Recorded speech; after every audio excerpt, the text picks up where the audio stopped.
My name is Mimi Van Bieber, um, and this presentation is over residential schools and how they have formed the achievement gaps in Indigenous students.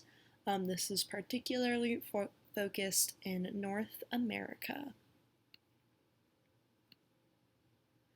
And so, in order, what I will be covering is what is a residential school. This means more in the historical context. And then we're going to go to the modern day residential schools and how they differ from the historical context of a residential school. And then we're going to go into the proof of achievement gap and the reasonings of why this achievement gap is happening in Indigenous students. And then lastly, we will be going into the ideal future of what Indigenous education will look like and how certain perspectives of education will make a difference in closing this gap a little bit. And so, first, what are residential schools in the historical context of North America?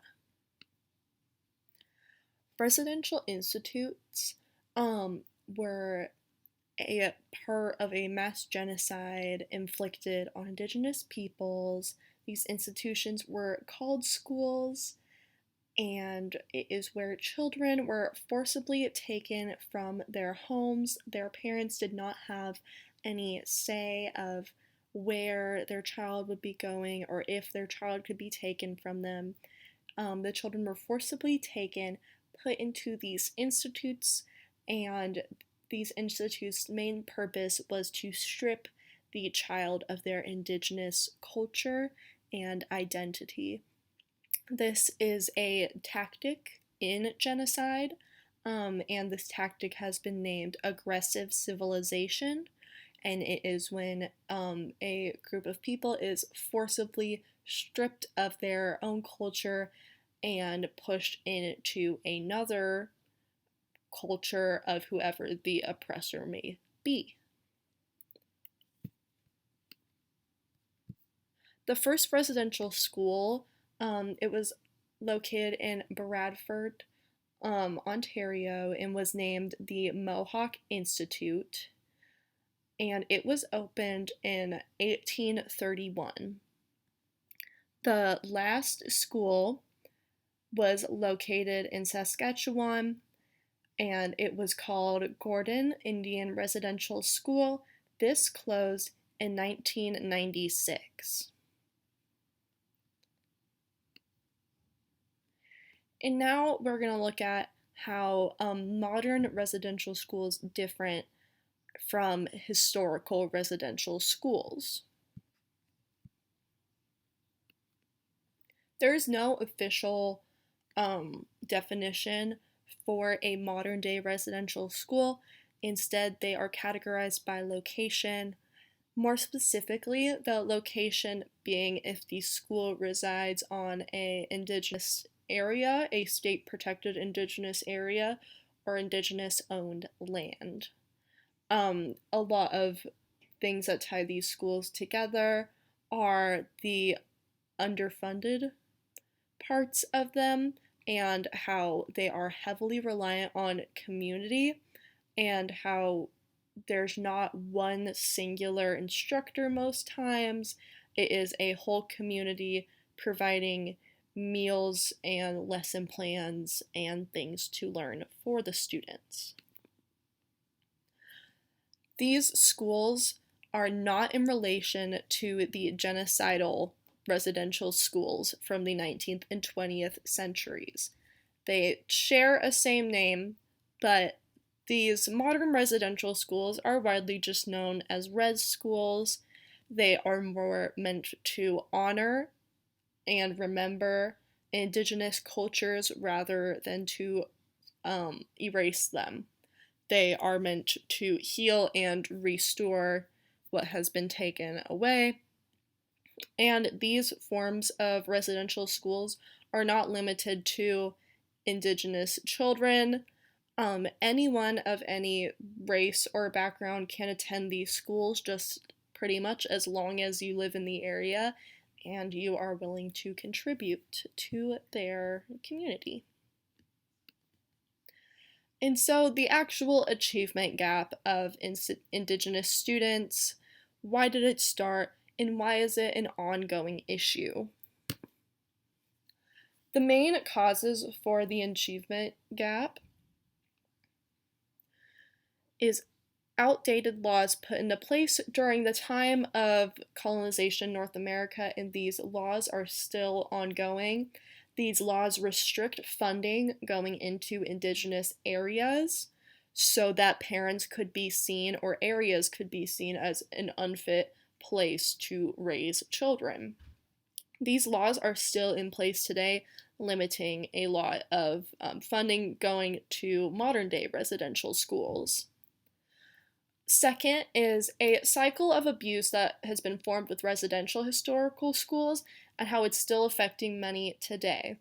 These children were forcibly ripped from their parents, and the only parental figure they had moving forward was their teachers. These teachers were not nice to them, they were very abusive, and when these future generations got out of residential schools and started their own families, these abusive tactics and miscommunication began to repeat.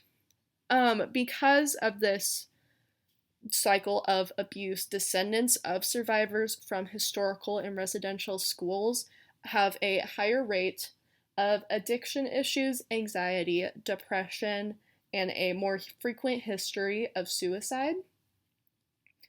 And this stems because of historical residential schools put in place and the abuse put onto students. They grow up, they become parents, they don't know how to raise a child in a loving home because they did not experience that. And then lastly is an expectation of maturity that's been formed by the oppressors in modern day.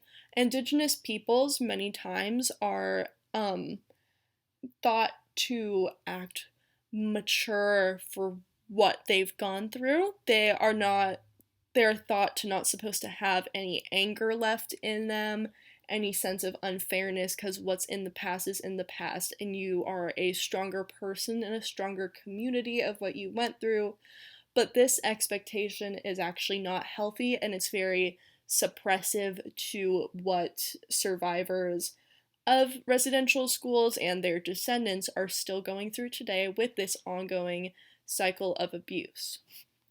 All of these reasonings together form the overall achievement gap for Indigenous students, along with the misconstrued information in widespread, not just residential schools.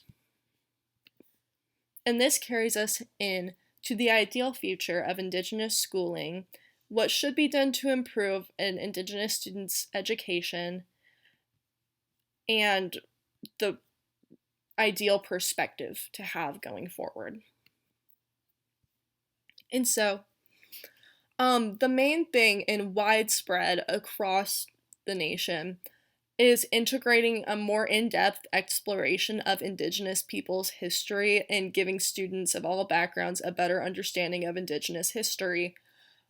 This is because a lot of people don't know that there were still these historical residential schools in the 1960s, let alone the 1900s in general. A lot of this information is purposely made to be taught to seem like it happened way back when, and it's not a more present and ongoing issue that is very prominent in society today. Another perspective to have is to honor the use of community-based learning. This community-based learning did come from residential schools as a form of underfunding and not having the proper resources to have a normal, quote-unquote, operative school. But this community-based learning actually proved as really beneficial for students and beneficial to their social skills and learning skills overall. The last being introduced decolonial thinking into schools, giving students more options of perceiving the treatment of residential schools and indigenous peoples. And so decolonial thinking was introduced by Huaman in the 2020 article. And it is a new perspective showing that students can take the laws that were put into place, perceive them, and think, why were these laws put into place? Were they put into place for the betterment of everybody or the betterment of one community? Not so much questioning everything about every law put into place, but paying extra attention about how things benefit you if you are the oppressor or benefit the oppressed. And so overall, with these three tactics, it's been shown in schools with different types of social constructs around them, one urban school and one rural school, did a study. They implicated all of these actions, and all of them turned out to be beneficial, so it is sustainable for all types of communities. And so, thank you so much for listening. These are my lists of references. Hope you have a good day. Goodbye.